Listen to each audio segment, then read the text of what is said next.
Hello guys, si Kesan Veloso ulit ito at welcome sa episode 22 ng larutan ng Shadowrun Hong Kong Extended Edition. So, tuloy natin tong game natin. Muling episode guys, na-discover natin yung sikreto ni yung lihim ni Neville Ma. May kakampi siyang vampire.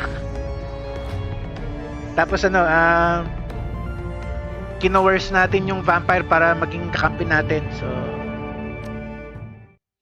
sinabi natin sa kanya na ititrain siya ni Gaichu. Dahil nga newbie pa lang siya eh. The clink of glasses and sound of Neville Ma's party fades into the distance as you leave the repulsed bay. As the MTR carries you toward Heyoy, the mountains of Hong Kong Island roll by as looming masses, obscured by rain and storm clouds. Penelope Wong has been fired from Promises in Moonlight, and Ma will be at a serious disadvantage without her. The whims of tried viewers shift as readily as the tide, and without the starlet's presence, Promises in Moonlight will undoubtedly lose ratings. What's more, you've managed to turn a powerful foe into a potential ally. Only time will tell how Kufei will repay you, however.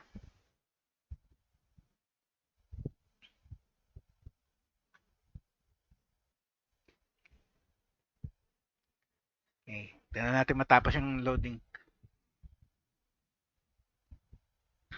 Tapos bago tayo nag-quit, na kumbinsin na natin si Isobel na magkwenta tungkol sa buhay niya sa Bolt City. Kaya lang, sabi nga niya, yung memories niya nung kabataan niya, hindi niya maalala. So yun, binura nung mga taga Whampoa Garden yung lumang memories niya. So, ngayon, tignan natin. So, tuloy natin yun. Isabel's avatar blossoms onto the screen at your approach. Need something? I'm busy.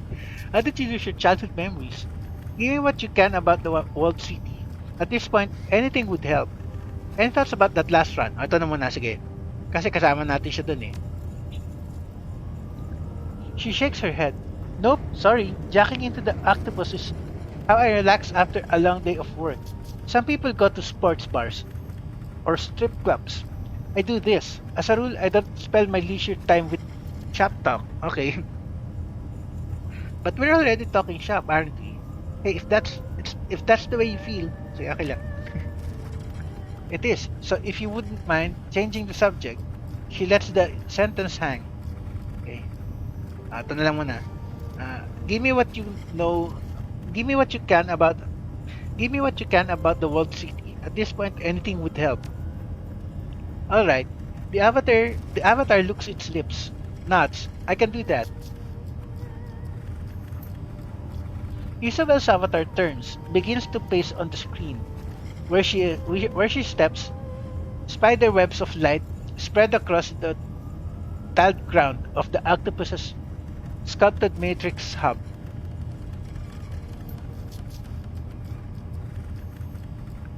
When I think of the walled city, the thing that stands out the most in my mind is the legends, the mythology of the place. If I hadn't lived with them, I might have found those stories fascinating. The scintillating figure turns to you on the screen. Did you know that Kowloon Walled City is supposed to be cursed? That's what the locals believe. We had ghost stories and everything. Ghost stories? You believe that the slum was cursed? Of course you had ghost stories. Every place has ghost stories. Spirits are real, Isabel. Asa ito muna. Wag na muna siya. Masyadong to eh. Ghost stories. The Isabel avatar nods. Our own homegrown legends about things that haunted the walled city. Demons from another place. The Yamak Kings. Japanese yun Yamak Kings. Kings of Heaven. Academic. Yamak Kings. Derived from the mythological judge of the dead. I presume. Wala tayong academic eh. Tell me whatever you can about these things. Wait, the walled city is possessed by demons? Sige, ito na muna. It would probably be easiest to think of them like urban legends, our own little pantheon of monsters and morality tales to frighten ourselves with at night. The stories are still clear in my mind, even after everything that happened. Everyone in the world city believed them. You can get out of the world city if you make a deal with Fu Mang. Cut the hearts from the 44 people closest to you and bring them to him. He will reward you with riches. Ano ba yan? 44 friends. Then go under that arch of Kian Yao. What? Go under that arch, or Kian Yao will catch you. The avatar grabs at the air, its hands leaving glowing trails as they move. She'll rip out your teeth, tie your tongue in a knot, and make you her slave for eternity. Pasaway. We, ha- we had Qin Xiang, our own homegrown judge of souls. People would let themselves be flayed alive in hopes that he'd reawaken them in a better life. And we had Lam Vi, the Ebony Queen, who teach you to hide or who teach you to hide so well that you'd slowly mutate into a cockroach. Ano ba yan? The avatar cocks its head, smirking. A dismissive gesture. It's all bullshit, of course, but everybody in the walled city believed it. If everyone believed in these things, maybe they're real. I wouldn't write the stories off so easily. Magic is real, Isabel. If you're so convinced that these things are myths, why does everyone in the walled city believe in them? Ito na lang siguro. Kasi nga magic is real. Dito sa mundo na to, totoo yung magic eh. Of course it is. I know that. But the Yama Kings can be real. If they were, the body count in the world city would be a lot higher. The Yama Kings are glorified kid stories. They're make-believe. A fiction that my parents and neighbors invented to excuse their own actions. I can't get ahead because demons are keeping me down. Woe is me. Woe is me. It's almost embarrassingly transparent when you really look at it. Lam V turning people into cockroaches. It's just a Kafkaesque trope layered onto a morality tale. Qin Xiang's he's got Anubis Qin Xiang. He's got Anubis with a different coat of paint. And you know what? And you know that archway that I mentioned? The one that Kian Ya was supposed to haunt? I knew someone who found it. There was nothing on the other side but concrete.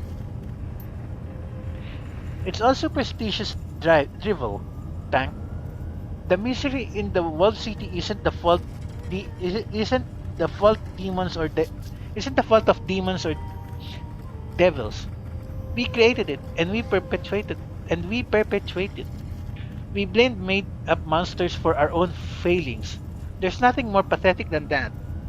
It sounds less like you're trying to convince me than it does like you're trying to convince yourself.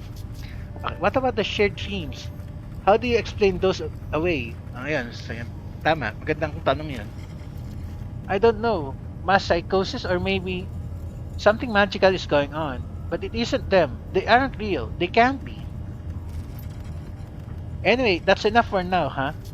I'm sure that gives you plenty to chew on. My obligation to give you an answer is satisfied. I think.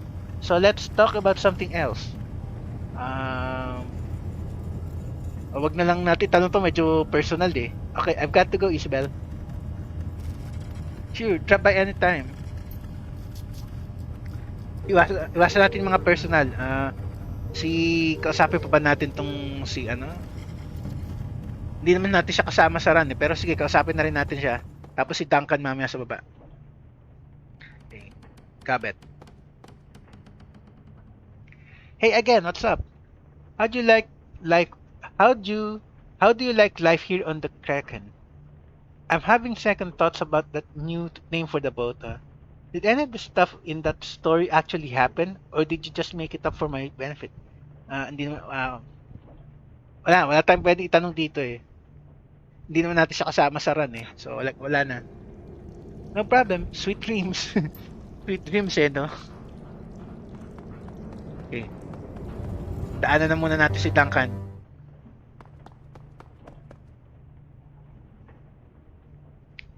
I'm gonna exercise a bit, Azulem and her. Helps me clear my head. Come back later and we'll talk. Okay.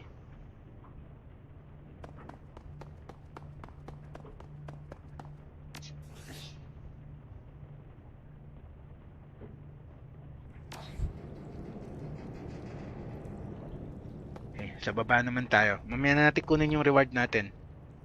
Teka. Ang upgrades ng mga characters natin. So, teka. Itong si Gabet. Pwede siyang kumuha.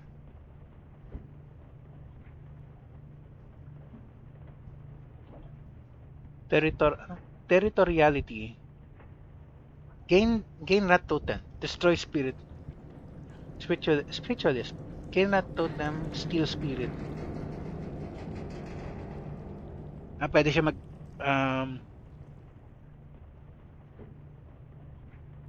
mas maganda yung steal. Destroy, hindi rin eh. Steal na lang para pwede mo ano. Garbage rat totem invocation can steal control of spirits that have been summoned by enemy shamans. Note that only one spirit can be under control until rank 5 spirit control, where it increases to 2. Pagka may spirit lang naman ito isa. Rat totem invocation does 99 damage to any hostile spirit. This spell can only be used on spirits. Sige. Yan na lang kasi yung control. Minsan kasi delikado rin yung spirits eh. Although pagkasama lang natin siya. Okay. Next. Itong si Racter. Anong pinili ko sa kanya? Increased accuracy. Shotgun mount.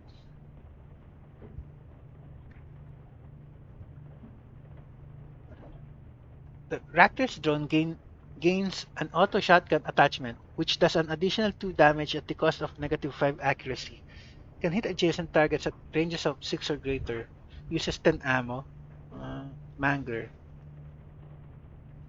Racter's drone Koshel gains a mounted saw blade arm in the melee systems. This attack's critical chance is greatly boosted. Ito na lang, sige. Physical na lang.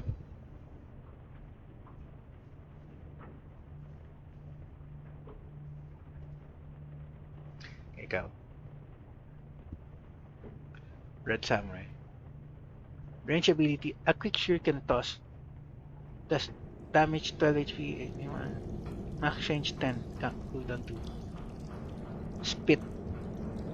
Gaichu gains a range ability, spitting infected saliva into the target's face. Ignores all armor. Does 8 within an additional for damage for 2 rounds. Ito na lang. Okay. Next. Si Duncan. Mercy kill.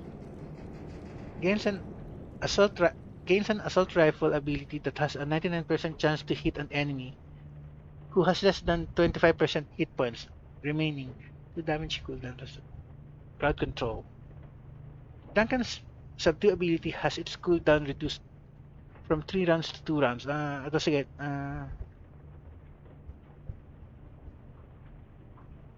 Ito na lang.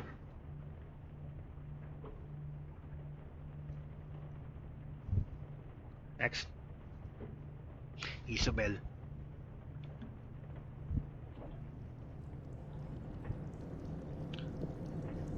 Gain ability steady shot. Integrated tactical computer marks weak points in an opponent's armor. Isabel's mark target ability now reduces the target's armor by 1 or ito. Augment ability mark target. Integrated tactical computer marks weak points in an enemy's armor. Isabel's marks target ability now reduces the target's armor by 1. Ito isa. Pistol ability that increases in accuracy by 30 and critical chance by a small amount for one shot. Ito na lang, mas maganda yung mark ability niya eh. Mas kailangan yun eh.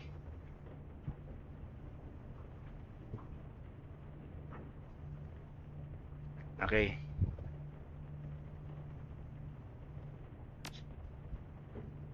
At least lahat may abilities na.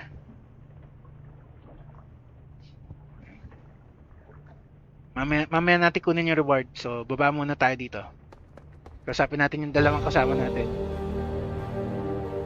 Ito muna si Racter. Ano, satisfied ka ba doon sa naging run natin? Racter's shop is sweltering hot. Even more so than it was the first time you stepped inside. The whir of actuators accompanies the fine motions of the manipulator arms that hang from the ceiling. They are turning an object over and over in their articulated hands, soldering wires and hammering rivets. Ah, my friend, welcome back. Racter types a series of commands into his brace, and the arms relax into an idle posture. He smiles at you, a cigarette dangling from his lip. There, that's better. Now what can I do for you? How are you getting along with the other members of the team? Okay, mamaya na yan. Ito muna. Any thoughts about that run? I can enjoy a social gathering as well as anyone else, but our client and our targets were contemptible people. 3D programs, soap operas, intellectually bankrupt. And 3D programs, soap operas, intellectually bankrupt, saccharine, sweet family dramas without an ounce of inventiveness behind them. This pop that these fools produce is a poison for the mind. Oh, totoo. Totoo yan. Ayoko na mag-mention ng actual channel pero naiirita ako sa mga walang kwenta ring teleserye. Walang point eh. Puro ngak-ngakan lang eh. He takes a drag on his cigarette, blows the smoke in a plume. At least we had the encounter with the vampire to make things interesting. Now, what else would you have of me? Sige, how are you getting along with the other members of the team? Perfectly well, thank you. They all seem competent enough, and there haven't been any major personality conflicts so far. He rubs his chin thoughtfully. So long as they continue performing to an acceptable standard, I can see no reason not to continue our arrangement. It's good to run with the team again. Okay, so natuwa siya doon sa result ng run natin. So nice. You're alright, but what do you think of them personally? If anything changes, let me know. It's important that the team's morale stays high. Very good, I'm glad to hear it. So ito muna. He raises a finger. You don't manage morale, my friend. You don't manage morale, my friend. You manage the team. So long as we continue to succeed, morale will take care of itself. You're still something of a mystery to the group, Racter. Mind if I ask you a few questions? Sige. No, I don't mind, not at all. He takes a drag on his cigarette, then slowly releases the smoke. I can promise that my answers will satisfy your curiosity, of course. But you may certainly ask, what was it like growing up in the Russian Republic? Okay. Tumultuous, as you might expect. You probably aren't old enough to remember the Euro Wars, but I am. I'd like to hear about them. Sige. My country was the instigator of the first Euro War back in 30. Ano yung 30 na yan? 2030? I remember the rhetoric. The hardships of living under a wartime economy. The rampant xenophobia that took hold. I remember how we all cheered when our forces invaded Poland. 3 months. That was all that it took for our military to crush that meager resistance the Poles could bring to bear. It was quite the source of national pride at home. Pero ano kaya? Alam kaya nitong aware kaya tong game na to sa ano? Sa recent na nangyayari sa ano? Sa Ukraine. I remember our drive into Germany and the desperate bid to reclaim the eastern portion of that country for ourselves. Just think about the symbolic significance of such an act. An audacious move to be sure, but Secretary Kropotkin was determined to make history. Yeah, in the same way that Stalin was. Audacious move. You're talking about the overthrow of a sovereign nation, not a maneuver in a chess game. So what happened? Did the German military stop you?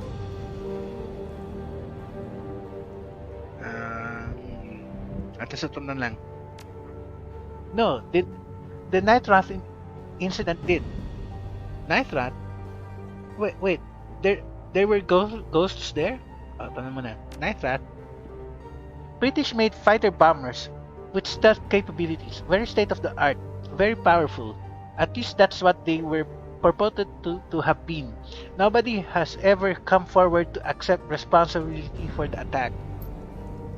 Regardless of who was behind it, the result was the same. Wave upon wave of bombings that targeted our forces and the Germans alike. Coupled with the assassination of dozens of military leaders, a devastating synchronized operation, expertly carried out over the course of a single night. At home, viral attacks shut down our power grids. Hundreds of thousands of Russian homes found themselves without heat or electricity in the dead of night, in the dead of winter.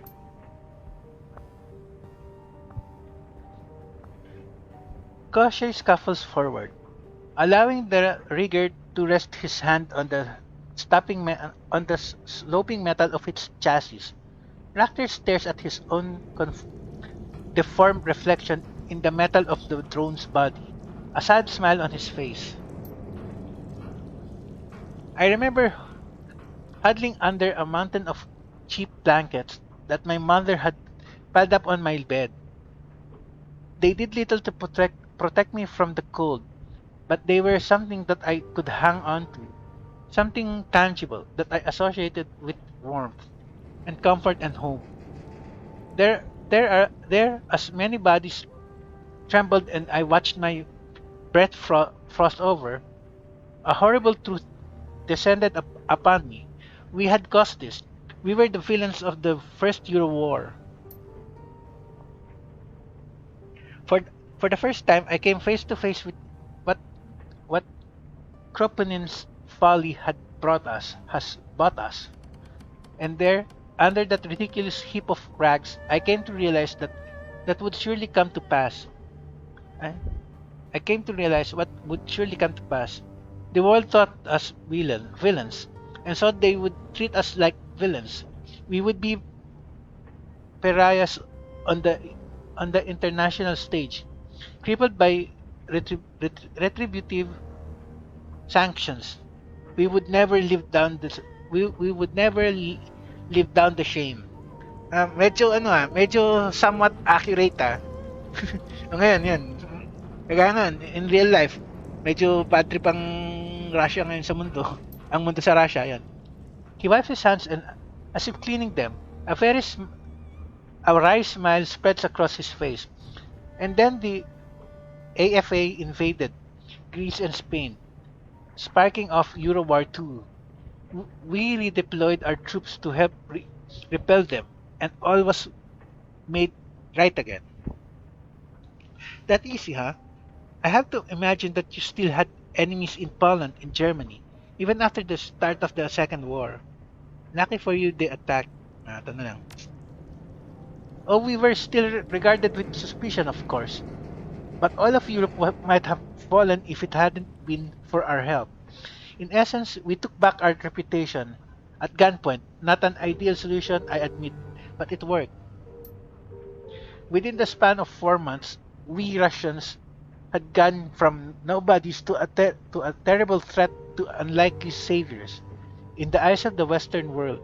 Studying exactly how this happened has taught me a great deal about human psychology and social dynamics. Human psychology? You say that as if you weren't one. Well, at least you took something away from the experience. Ito na lang. He flashes you a smile. Indeed, there are lessons everywhere. If only we stop to look for them. But I've gone on for too long about this already. I must be boring you. Shall we talk about something else? Surely there are more interesting and relevant things to discuss. Okay. You mentioned that the second Euro War was sparked off by the AFA. Who were they? Did you immigrate directly from Russia to Hong Kong? Ito na lang muna. Sige, hindi naman boring eh. Interesting nga eh. He takes a drag on his cigarette. Ah yes, I suppose that you wouldn't know. They were only active for the years surrounding the conflict after all. The AFA was the Alliance for Allah. Mga Islamic terrorist siguro to. Serving under Mullah Said Jaznir, a coalition of right-wing Middle Eastern governments that assembled after the failure, some say sabotage of the United Islamic Conference. They looked to a weakened Europe and saw an opportunity, one that my country was entirely responsible for creating. And so they launched a surprise attack. So the AFA invaded Europe, but Russia was really to blame. That probably shouldn't have come as a surprise. Ito na lang. Yes, but in hindsight, we should have foreseen it. Ultimately, the AFA did what any hawkish power would have done in their position. I cannot fault them for taking advantage of Europe's weakened state. Given their circumstances, they would have been foolish not to. So what happened? How did the war end? Well, I take it you beat them. I mean, I haven't heard of the AFA before, so things can have ended well for them. Ito na lang, sige. No, my friend, they did not win. The AFA folded in 37 after Jasnir's assassination. A lucky thing for us too. The body count could have been a great deal higher. In the years that they were active, the AFA gave us a hell of a fight. Okay. Did you migrate directly from Russia to Hong Kong?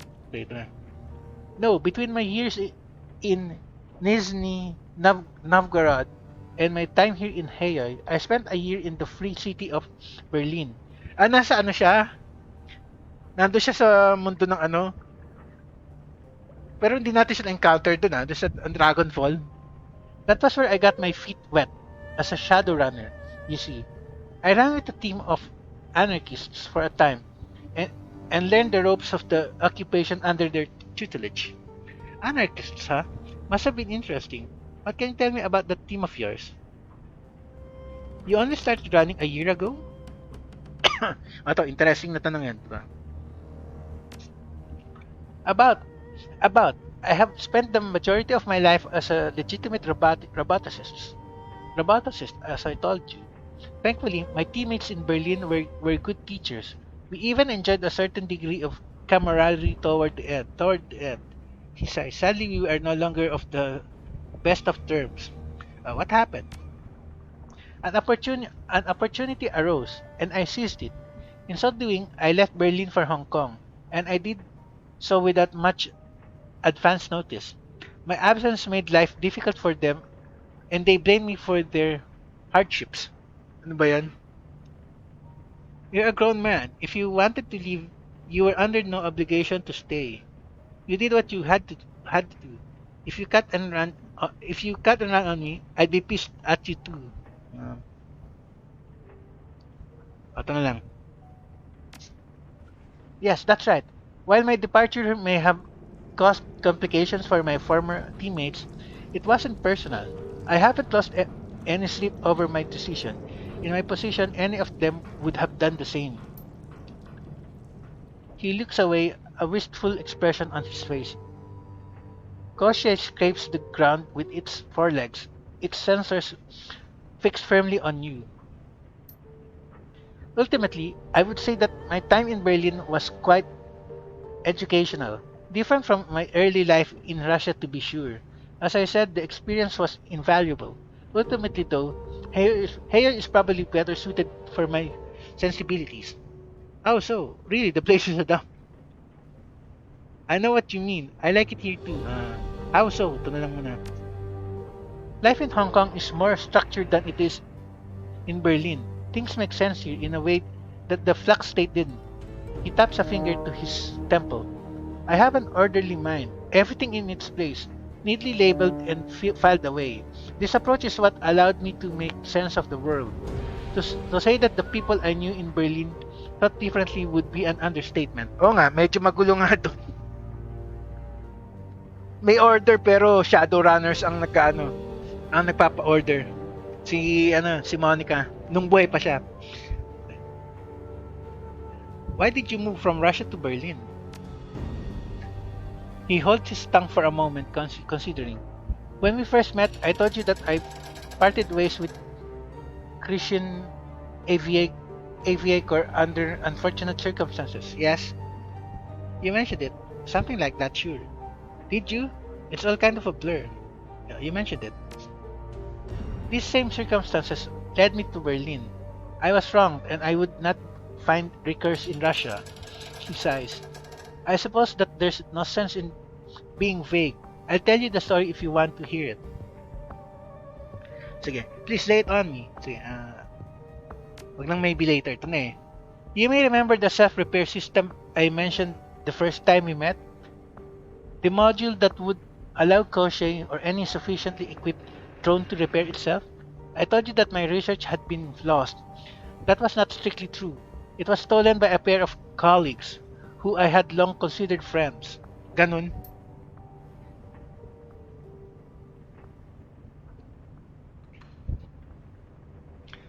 They were researchers from my old lab. They turned against me, stole our work, in truth, my work, and defected.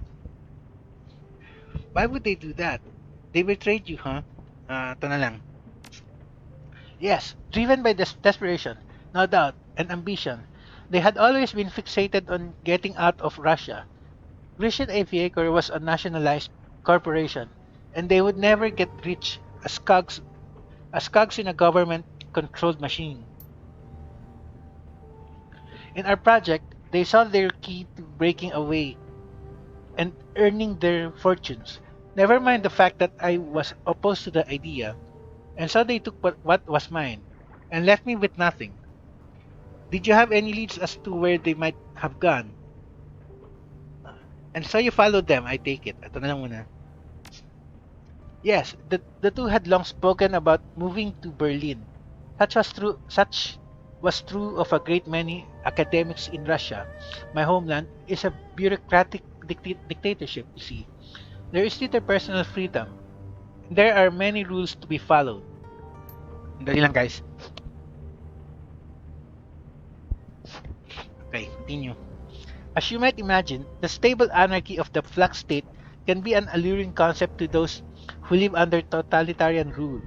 Berlin is much romanticized back home. So you assume that your former colleagues had run to Berlin?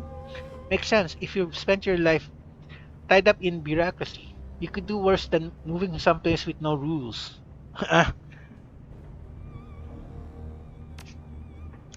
Oh, the flux state has rules, my friend. They weren't they weren't conditioned, but they must certainly exist. Should you ever travel there, you'll want to remember that. Oo nga, totoo nga. May rules nga. Kaya lang governed ng Shadowrunners. But I digress. In the hunt for my traitorous colleagues, Berlin was my only lead. I decided that I would travel there. At least, at best, I would find them, and at worst, I would be. It would be a good place to rebuild my life.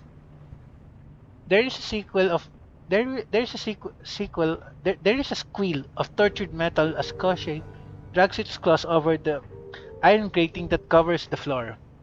Racter glances down at the drone and it goes calm. He takes a deep breath and continues.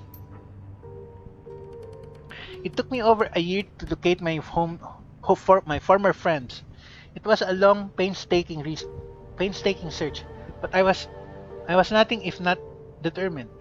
I finally found evidence that they'd used my research as a bargaining chip to secure positions at Aris, and that they were here in Hong Kong. And so you came here to Hayoy? He nods. I picked up and left the next day. My old team was upset, to be sure. Lucky Strike, in particular, howled for my blood, but I know where my priorities lies. And so here I am, and there they are. And soon I will be ready to act. I really must thank you for inviting me into the team. Your abilities will be invaluable when the time finally comes to make my move. Assuming, of course, that you're willing to help. Of course, when you're ready, just say the word. Something tells me that you weren't surprised when I invited you onto the team. You were waiting for this, weren't you? Ito na lang. Of course, when you're ready, ito na lang. Thank you, my friend. But this is a discussion for another day. We haven't we we aren't ready to hit an Ares facility yet. And there is more intelligence to gather before we make our move. Anyway, when the time comes, I will let you know. Okay, nice. Meron tayong ma-unlock na mission para sa kanya. Okay, I've got a few more questions for you, if you don't mind. Can you tell me about the colleagues who stole your work? This stolen research means more to you than money, doesn't it? Ito na lang muna. He nods his head. Yes, much more. It was my life's work, and it was important. Reducing it to a bargaining chip was a deadly insult, both to me and to all those who would benefit from my work. It's just a self-repair system for a drone. How important can it be? You say that with almost religious fervor. I don't think I've seen you get this intense about anything. Ito na lang muna. He snorts. Religious? No. Religious superstition is a relic of the past. I welcome the future, a future that my research was intended to help you usher in. Okay. Tell me about this future you predict. Superstition?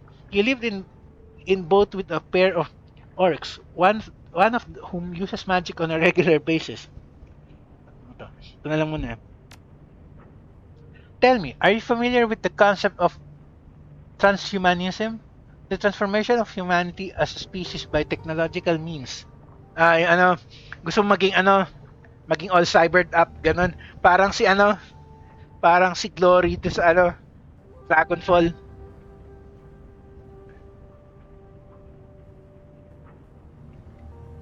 Saka yung idea ng mga kulto do sa Dragonfall din. I think Academy. Huxley coined the term in the late 1950s, I believe. Sure, if I'm not mistaken, we're all already living in a transhumanist present. No, sorry. Never heard the term before. Ato na lang, sige. Para sigurado tayo. You should familiarize yourself with it then. It's an old term rooted in what was considered to be science fiction back when it was coined, but it also accurately describes the state of the sixth world today.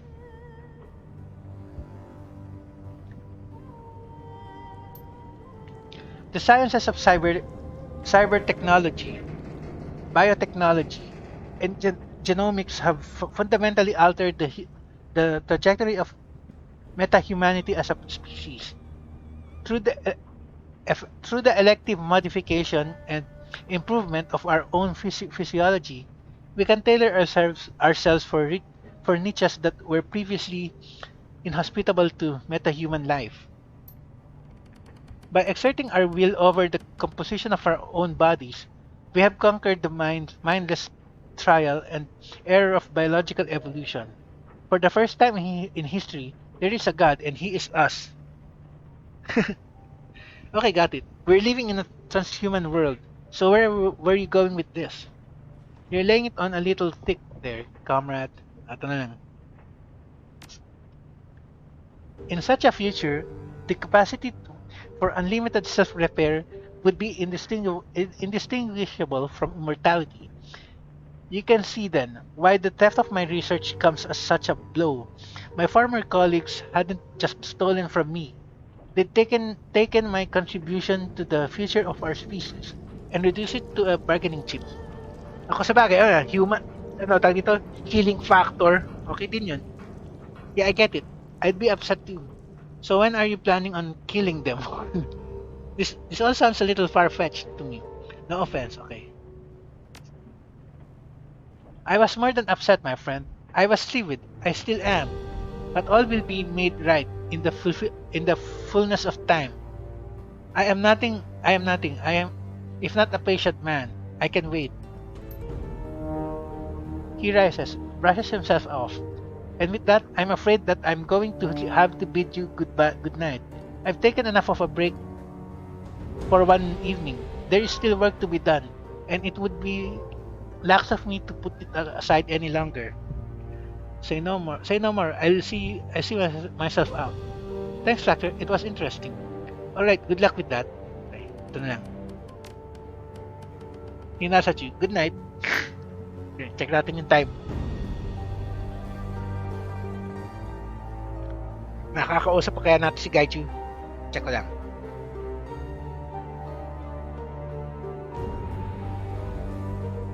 May 6 minutes pa.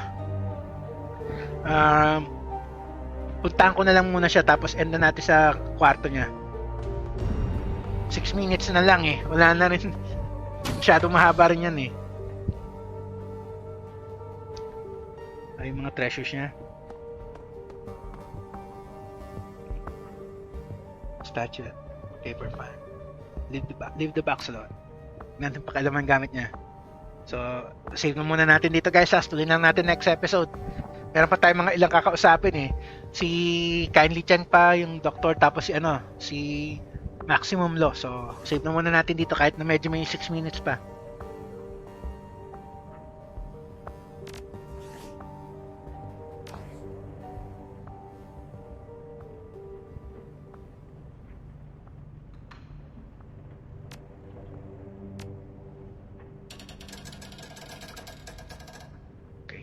Hintayin lang natin mawala yung marker.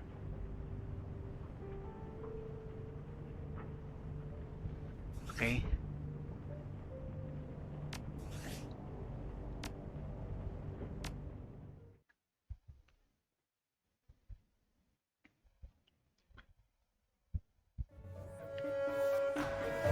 Okay guys. Kaya saan lang sa signing off.